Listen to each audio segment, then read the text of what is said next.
અભિમાન યુક્ત યજ્ઞ થયો. સૌને આમંત્રણ નિમંત્રણ કર્યા, શિવને નિમંત્રણ નહીં. ત્યારે ભગવાન મહાદેવજીએ દક્ષને આ બોધ આપેલો. દક્ષ ભગવાન શંકરજીએ દક્ષને આ બધી વાતો કરેલી છે. ભગવાન મહાદેવે દક્ષ મહારાજને કહ્યું, કારણ કે દક્ષ મહારાજે ભગવાન શંકર સાથે અવિવેકી વર્તન કર્યું હતું.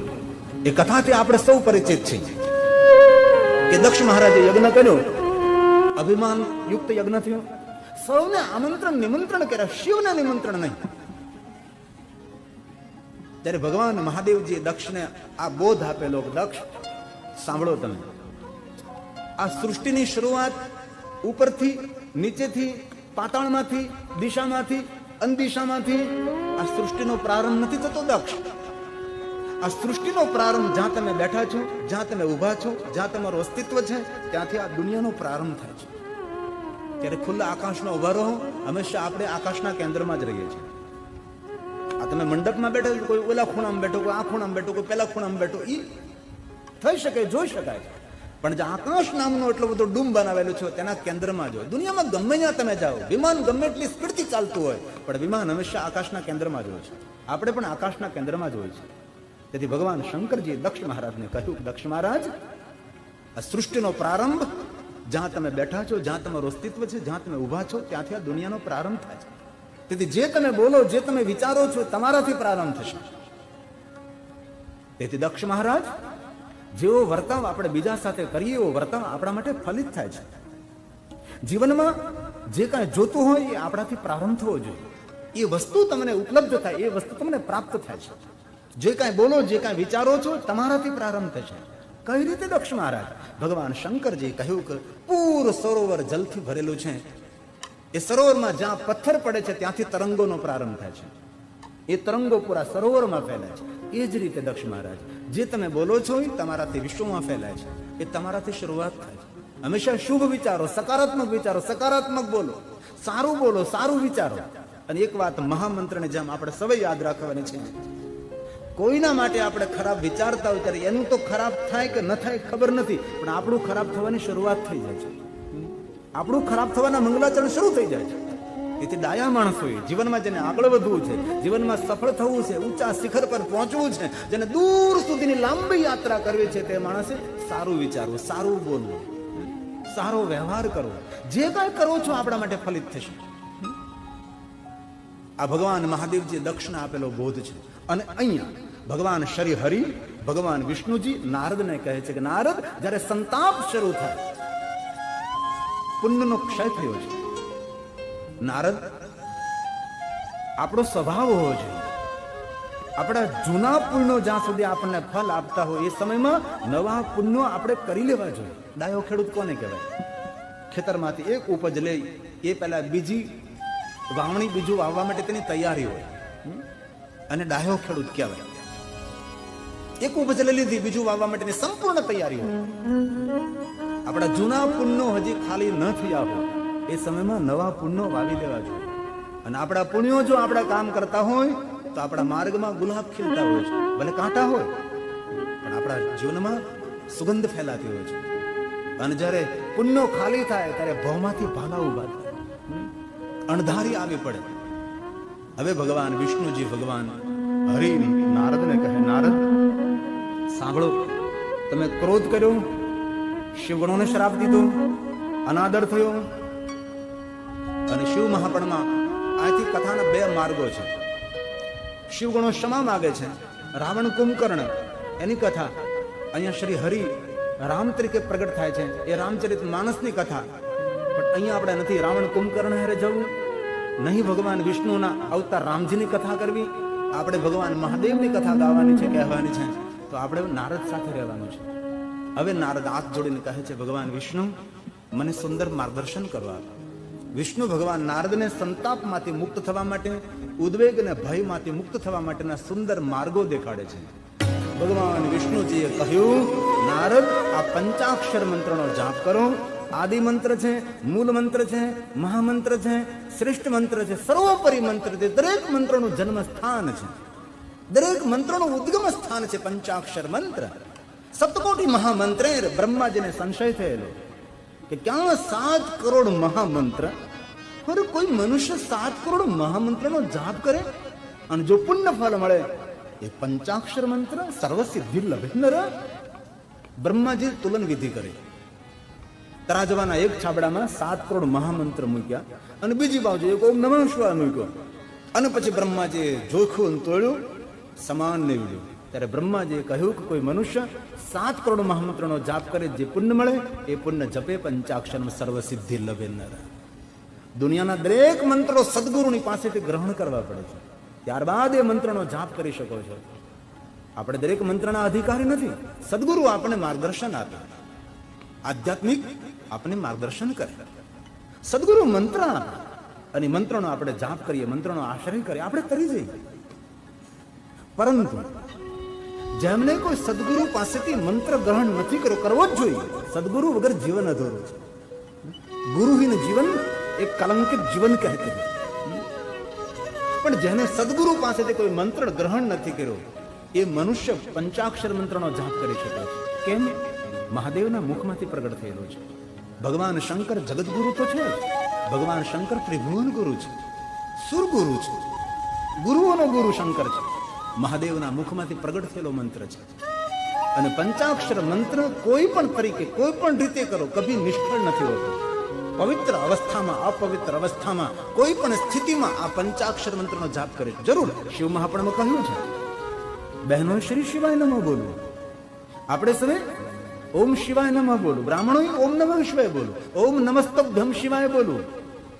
પરંતુ અંતે ઋષિ મુનિઓને કહ્યું કે કોઈ પણ માનવ ઓમ નમઃ શિવાય મંત્રનો જાપ કરી શકે છે, કોઈ પણ અવસ્થામાં કરી શકાય છે. ઘરમાં, વનમાં, સ્મશાનમાં, આપને જ્યારે ઠીક લાગે ત્યારે આ પંચાક્ષર મંત્રનો જાપ કરી શકાય છે. ભગવાન વિષ્ણુ નારદને કહે છે, નારદ, તાપ સંતાપમાંથી હરનારો મંત્ર પંચાક્ષર મંત્ર છે. અને બીજી વાત શિવ મહાપુરાણમાં ભગવાન વ્યાસજીએ જો કહી છે અને પ્રમાણ સાથે કહું છું, કોઈ માણસો કોઈ ગ્રહોની પીડા હોય, ગ્રહ પીડા હોય કે ભાઈ આ ગ્રહ નડે છે, પેલો ગ્રહ નડે છે, મંગળ નડે છે, પેલો ગ્રહ નડે, તો શું કરીએ આપણે? આપણા કુળગોર પાસે ગ્રહના મંત્રનો જાપ કરાવે, અને કરાવવા જોઈએ. એ આપણી ઋષિ પરંપરા છે. આપણા કુળગોર હોય, વિદ્વાન હોય, ભણેલા હોય, બ્રાહ્મણ, એમની પાસે એ ગ્રહનો મંત્ર જાપ કરાવે તો ગ્રહ શાંત થઈ જાય. પરંતુ એ ન થઈ શકે તો એ ગ્રહના મંત્રના બદલામાં ઓમ નમઃ શિવાય મંત્રનો જાપ કરો તો ગ્રહ પીડા શાંત થાય છે. કે દુનિયાના દરેક ગ્રહોના મંત્રનું ઉદ્ગમ સ્થાન પંચાક્ષર મંત્ર છે. દરેક મંત્રોનું જન્મસ્થાન પંચાક્ષર મંત્ર છે. સર્વ મંત્રોનો પિતા પંચાક્ષર મંત્ર. પંચાક્ષર મંત્ર એટલે ઓમ નમઃ શિવાય. નમો નહીં, નમો શિવાય, નમો શિવાય, નમો નહીં, નમઃ શિવાય. ય ઓમ લગાવવાથી મંત્રની પૂર્ણતા આવે છે. નમઃ શિવાય 5, ઓમ સાથે લગાડો ષડક્ષર મંત્ર. ઓમ નમઃ શિવાય મંત્રનો જાપ કરવાથી દુનિયાના દરેક દેવી દેવતાઓના મંત્રનો જાપ કરવાનું પુણ્ય ફળ પ્રાપ્ત થાય. એ જ રીતે એક નિરાકાર લિંગ સ્વરૂપ પૂજા કરવાથી આલયમ સર્વદેવાનામ તસ્માલિંગમ ઉચ્યતે. વિશ્વના દરેક દેવી દેવતાઓની પૂજાનું ફળ એક શિવલિંગની પૂજા કરવા માત્રથી પ્રાપ્ત થાય છે. દિલથી એક વાત કહું છું, કોઈ પણના પરિવારમાં પિતૃની પીડા હોય, ન હોય ખબર નહીં, પણ જો કોઈ પિતૃ પીડાથી પીડિત થતો હોય તો પિતૃનો મંત્ર જાપ, પિતૃ તર્પણ, પિતૃ વિધિ, તેના બદલે પંચાક્ષર મંત્રનો જાપ કરી શકો છો. અને બીજી વાત, કોઈ પણ પિતૃની પીડા ઘરની અંદર હોય, પિતૃને તૃપ્ત કરવા માટે પિતૃની વિધિ કરવી પડે બ્રાહ્મણો પાસે, આપણા વિદ્વાન બ્રાહ્મણો પાસે. પણ એ ન થઈ શકે તો ભગવાન મહાદેવને જલાભિષેક કરો. એક પિતૃની હજારો પિતૃ શાંત થઈ જાય છે. અને હૃદયથી કહું છું, જે પંચાક્ષર મંત્રનો જાપ કરે છે તેને કોઈ ગ્રહ પીડા રહેતી નથી. અને જે મનુષ્ય ભગવાન મહાદેવને જલાભિષેક કરે છે તેના પિતૃ અતૃપ્ત રહેતા નથી, તેના પિતૃ તૃપ્ત રહે છે. તેથી જીવનને સાર્થક કરવું હોય, જીવનને સફળ કરવું હોય, જીવનને ઉચ્ચતમ બનાવવું હોય તો પંચાક્ષર મંત્રનો જાપ કરવો જોઈએ અને ભગવાન મહાદેવના નિરાકાર લિંગ સ્વરૂપને જલાભિષેક કરવો જોઈએ. આપણી ઋષિ પરંપરા છે, આપણી મૂળ પરંપરા છે. દેવતાઓ પંચાક્ષર મંત્રનો જાપ કરે છે, દેવીઓ પંચાક્ષર મંત્રનો જાપ કરે છે, રામજી પંચાક્ષર મંત્રનો જાપ કરે, દ્વારકાધીશ કૃષ્ણજી પંચાક્ષર મંત્રનો જાપ કરે, ભગવાન વ્યાસજી પંચાક્ષર મંત્રનો જાપ કરે છે. અને વ્યાસને વિદ્યા પ્રાપ્ત થઈ ભગવાન મહાદેવની સાધનાથી મળે છે. પૂરું ચરિત્ર શિવપુરાણમાં અમે કોરોના કાળમાં જ્યારે ઓનલાઈન કથામાં ગાતા ત્યારે એક શ્રોતા અમારે સામે નહીં, સિર્ફ ટેલિવિઝનના માધ્યમથી આસ્થા ભજન, આસ્થા ઇન્ટરનેશનલથી એ ચરિત્રોનો એટલો વિસ્તાર કર્યો હતો, કારણ કે મારે શ્રોતાઓની માનસિકતા ધ્યાનમાં નહીં રાખવાની હતી, સિર્ફ મારે મહાદેવનો સંદેશ પહોંચાડવાનો હતો. તો ભગવાન વ્યાસની શિવ ભક્તિનું વિસ્તૃત વર્ણન કર્યું હતું કે વ્યાસ તીર્થ તીર્થ તીર્થ તીર્થ તીર્થમાં ગયા છે, વ્યાસ પહાડ પહાડ સરિતા સરિતા સરિતા ગયા છે. વ્યાસ ભગવાન ક્યાં નથી ગયા? અંતે ભગવાન વ્યાસ વારાણસી ગયા, ભગવાન વિશ્વનાથના સાનિધ્યમાં ગયા, માં ગંગા તટે. व्यास विश्वनगरी में गया, वाराणसी में गया, तो इतने भगवान महादेव के शिवलिंग की भरमार, कदम कदम कदम कदम कदम कदम कदम पर महादेव जनलिंग स्वरूप. व्यास ने एम थयुं के क्या शिवलिंग की उपासना करो? આપણે તો વારાણસી જઈએ છીએ, પણ વિશ્વનાથના દર્શન કરીને આવતા રહીએ એવું નથી. વારાણસીમાં અગણિત ભગવાન મહાદેવના લિંગ સ્વરૂપો છે. એ વ્યાસ કાશી છે અને વ્યાસેશ્વર મહાદેવ છે, જ્યાં ભગવાન વ્યાસને મહાદેવના દર્શન થયા. લિંગ રૂપેણ સતમાં અનુગ્રહાય લોકાના, जगत पर अनुग्रह करने के लिए, लोक हित के लिए भगवान व्यास व्यासेश्वर रूप से भगवान महादेव वहां प्रगट થયા છે. ક્યારેક વારાણસી જાઉં તો ત્યાંથી દૂર માર્કંડેશ્વર મહાદેવ છે, જ્યાં મૃત્યુ પર વિજય મેળવ્યો હતો માર્કંડ ઋષિ. મૂર્કુંડનો પુત્ર માર્કંડે મહાદેવના પરમ ભક્ત થયા છે. ગંગાના તટ ઉપર બેસી અને માર્કંડેશ્વર महादेव की उपासना करी. अभी जो आप देख रहे टेलीविजन में मार्कंडेश्वर महादेव, अति प्राचीन युग प्राचीन भगवान मार्कंडेश्वर महादेव विराजे છે. અને ત્યાં 300 ઘર અમારા 10 નામી લોકોના છે. ગિરિપુરી, ભારતી, વનડન, તીરથ સાગર, સરસ્વતી, આ 10 નામ આખું ગામ એમનું છે. અને ભગવાન મહાદેવની વેદોક્ત પૂજા કરે. इतना प्रखर कर्मकांडी, 10 नामो कर्मकांडी છે. એટલી વિધિવત ભગવાનની પૂજા કરે છે. અહીં ગુજરાતમાં થોડોક અભાવ છે, અમારા 10 નામને કર્મકાંડ નથી આવડતું, કોઈને ભાગ્ય આવડતું હશે. બાકી તમે મધ્યપ્રદેશમાં જાઓ, રાજસ્થાનમાં જાઓ, અનેક તીર્થોમાં 10 નામીઓ ખૂબ કર્મકાંડને જાણે છે. તો માર્કંડેશ્વર મહાદેવ વિરાજતા ત્યાં. આટલું પ્રાચીન ભગવાન મહાદેવનું સ્થાન. એવા તો કેટલાક મહાદેવના સ્થાન. મારો કહેવાનો અર્થ એ છે કે પંચાક્ષર મંત્રનો જાપ ભગવાન વ્યાસ પણ કરે છે, તો આપણે કેમ નહીં કરીએ? આટલો સરળ મંત્ર છે કે કોઈ પણ મનુષ્ય સરળતાપૂર્વક બોલી શકે છે. તો સર્વ ગ્રહોની પીડા, પિતૃઓની પીડા પંચાક્ષર મંત્રથી શાંત થાય. ભગવાન મહાદેવને જલાભિષેક કરવાથી ગ્રહો શાંત થાય અને પિતૃઓ શાંત થાય. તો ભગવાન શ્રી હરિ વિષ્ણુજી નારદજીને પંચાક્ષર મંત્રનો બોધ આપે છે. હવે નારદ, બીજી વાત તમે યાદ રાખો, ચિત્તને, મનને મહાદેવ સાથે જોડવા માટે હું તમને એક શ્રેષ્ઠ મહાવિજ્ઞાન દેખાડું છું. આ શ્લોક શ્રી હરિ બોલે છે, ભગવાન વિષ્ણુ બોલે છે. આપાદ મસ્તકં સમયં ભસ્મનોદ તુલ્ય સાદન. આદરપૂર્વક નારદ બાલને ભસ્મનું ત્રિપુંડ કરો.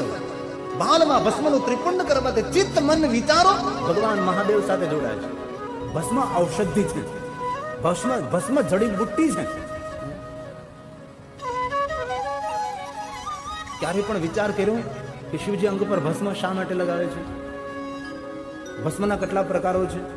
સ્રોત ભસ્મ, સ્માર્ત ભસ્મ, અગ્નિ ભસ્મ, લૌકિક ભસ્મ, શિવાગ્નિ, દેવાગ્નિ જનિત, વેદાગ્નિ જનિત ભસ્મ. ભસ્મને આરમાળ છે.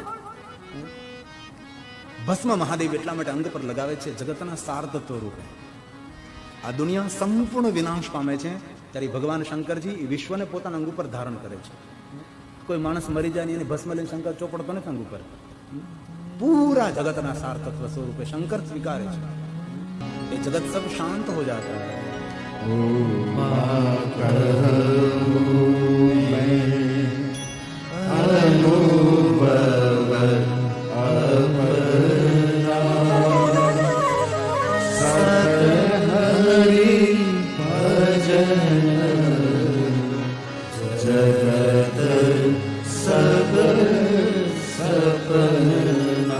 રાત્રિમાં નિંદ્રાધન હોઈએ, સપના આવે, સપના સત્ય લાગે. આંખ ખુલતા ઓ આ તો સપના, તો સપના જુઠ્ઠું લાગે. સંસારમાં એ જ રીતે, જેની સંસારમાં આંખો ખુલી જાય તેને સંસાર સપના જેવો લાગે, જુઠ્ઠો લાગે. પણ દુઃખ એ વાતનું છે, આંખ ખોલવાનો સમય થાય છે, આંખ બંધ કરવાનો સમય પાકી ગયો છે. સમયસર આંખ ખુલી જાય તો કોઈ વાંધો નથી. ભગવાન શ્રી હરિ કહે છે, નારદ ભાલમાં ભસ્મનું ત્રિપુંડ કરો, તમારું સર્વ મંગલ થશે. તમારું ચિત્ત, તમારું મન, તમારા વિચારો મહાદેવ સાથે જોડાશે. અને અનુભવ કરજો, ભલે આમાં કે આપણે હિમાલયમાં નથી જોયું જવાનું, ક્યારેક ઘરે એકલા હો ત્યારે સુંદર મજાના પવિત્ર વસ્ત્રો પહેરવા અને ભાલમાં ભસ્મનું ત્રિપુંડ કરવું અને શાંતિથી બેસવું, માનસિકતામાં બહુ જ ફરક પડે છે. આપણે સૌને અનુભવ છે. કોઈ પણ વિદ્વાન બ્રાહ્મણ, કર્મકાંડ કરનારા બ્રાહ્મણ ભગવાનની પૂજા કરાવે એ પહેલા ભગવાનને તિલક નથી કરાવતા. તિલક કોને પહેલા કરાવે? જજમાનને. આખું કપાળ જજમાનનું ભરી દે. શા માટે? થથેડો કરી દે.